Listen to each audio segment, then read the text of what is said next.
কাল রাত থেকেই যা বৃষ্টি নেমেছে, সকালবেলা উঠে না খুব চিন্তায় পড়ে গেছিলাম যে ছেলেটা আজকে কি করে বেরোবে।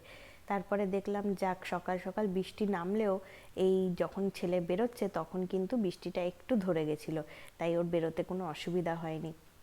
ছাতাটা দিয়ে দিয়েছিলাম, ওদের ছাতাটা বললাম তোরা আর খুলিস না, তুই আমার ছাতাটাই নিয়ে যা, আবার ভিজিয়ে ফেলবি, আমার ছাতাটা আবার আসার সময় তোর বাবা নিয়ে আসবে। তাই আমার ছাতাটা দিয়েছি বলে একটু মুখটা ভার হয়ে গেছে। হ্যাঁ মা, এটা মেয়েদের ছাতা, তুমি সেটা আমাকে দিয়েছো। যাই হোক, ও তো চলে গেল। এবার আমিও রান্না তোর্য শুরু করে দিলাম। আজকে বৃষ্টিতে তো ডনকে বের করতে পারিনি, ও রাগ করেছে। তো মাছের ঝোল, ভাত, কাটা চচ্চড়ি, অনেক কিছুই আজকে সকালে রান্না করেছিলাম। করেই দেখো বৃষ্টির মধ্যেই কিন্তু বোসবাবুকে আবার স্টেশন অবধি ছাড়তে চলে গেছিলাম। আর বৃষ্টির দিনে বাড়ি ফিরে চা খাবো না তা তো হবে না, আজকে চা বসিয়ে দিয়েছি সকাল সকালেই, কারণ বৃষ্টিতে ভিজে ভিজে বাড়ি এসেছি, এসেই স্নান করে নিয়েছি। তারপরেই ভাবলাম চা খেয়ে নিই, কারণ বৃষ্টিতে ভিজলেই চা খেতে কিন্তু খুব ইচ্ছা করে, আর বৃষ্টির ওয়েদারে কার না ভালো লাগে চা খেতে। আর স্নান করে উঠে এখন একটু এক কাপ চা না খেলে না একদম চলে না। তাই দেখো তাড়াতাড়ি করে এক কাপ চা খেয়েই আবার লেগে পড়েছি কিন্তু সকালের জলখাবারে, কারণ আজকে একটা বিশেষ কাজ আছে, তাই তাড়াতাড়ি আজকে রান্নাগুলো শেষ করছি। আজকে বেশি কিছু রান্নাও করব না, আজকে করব হচ্ছে চিড়ের পোলাও, বা ওই যে আরেকটা কি বলে যেন, পোহা। আজকে পোহা করব। আজকে যেহেতু ছেলে নিয়ে আর রুটি বুটির চক্করে গেলাম না। আজকে রাত্রিবেলা তো আবার নেমন্তন্ন আছে, আজকে তো কালী পুজো, কৌশিকী অমাবস্যা আজকে লেগে যাচ্ছে রাত্রিবেলা, তাই ভাদ্র মাসের অমাবস্যা। আর আজকে একটুখানি করব তালের বড়া, ওই জন্য তালটাও গুলতে হবে, তাই আজকে চটপট বেশি কিছু রান্না করব না, তাড়াতাড়ি মানে সহজ সরল কিছু রান্না বান্না সেরে নিয়েই সেই সব কাজে লাগতে হবে।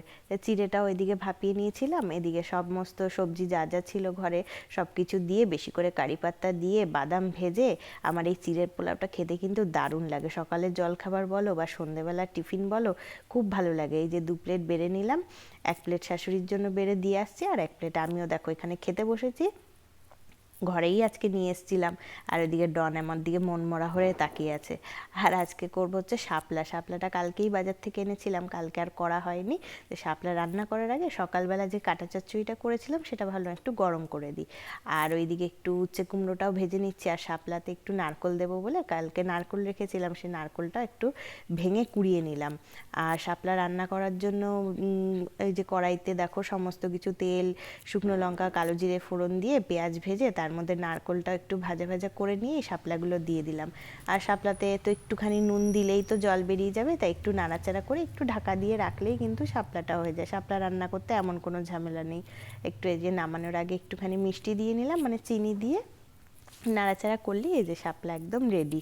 শাপলাটা বেশ এই বছর কিন্তু প্রথম সবজি, এখন পর্যন্ত আমরা খাইনি। রান্নাবান্না শেষ, ঘরের সমস্ত মানে রান্নাঘরের সমস্ত কাজকর্ম গুছিয়ে নিয়ে দেখো এখানে বসে পড়েছি তালটা ছাড়াতে। তালটা বেশ ভালোই লাগছে, যাকে বলেছিলাম আনতে সে কিন্তু ভালোই দিয়েছে, আর বেশ কালোই ছিল তালটা, ভাবলাম ভালোই হবে। একটুখানি মুখে দিয়েও দেখলাম ছাড়ানোর আগে মিষ্টি আছে, তিত ভাবটা কিন্তু নেই। তো ছাড়িয়ে নিচ্ছি, ছাড়িয়ে নিয়ে দেখলাম 3টে বেরিয়েছে এরকম কাতি, কিন্তু একটা একটু ছোট, সে যাই হোক, ও আমাদের ছোট সংসারে অল্প একটু হলেও কোনো অসুবিধা নেই। দেখো কি সুন্দর হচ্ছে, আমি এইটা দিয়েই কিন্তু প্রত্যেকবার করি। বেশ অনেকটাই 3টেও কিন্তু রেখে দেবো, একটুখানি মাটিতে একটু চাপা দিয়ে রেখে দিলেই কিন্তু দুর্গাপুজোর সময় আমাদের বরণের দিন এই তালের কিন্তু শ্বাসটা লাগে। আর এদিকে দেখো দুপুরবেলা আমাদের সবার খাওয়া দাওয়াও হয়ে গেছে, একটু শুতে এসছি, কারণ অত ভোরবেলা উঠি তো একটু দুপুরবেলা না শুলে হয় না। আর ডনকে দেখো হাত পা টিপে দিতে হচ্ছে। তাহলে আজকের মতো আসি, সবাই ভালো থেকো, সুস্থ থেকো, টাটা।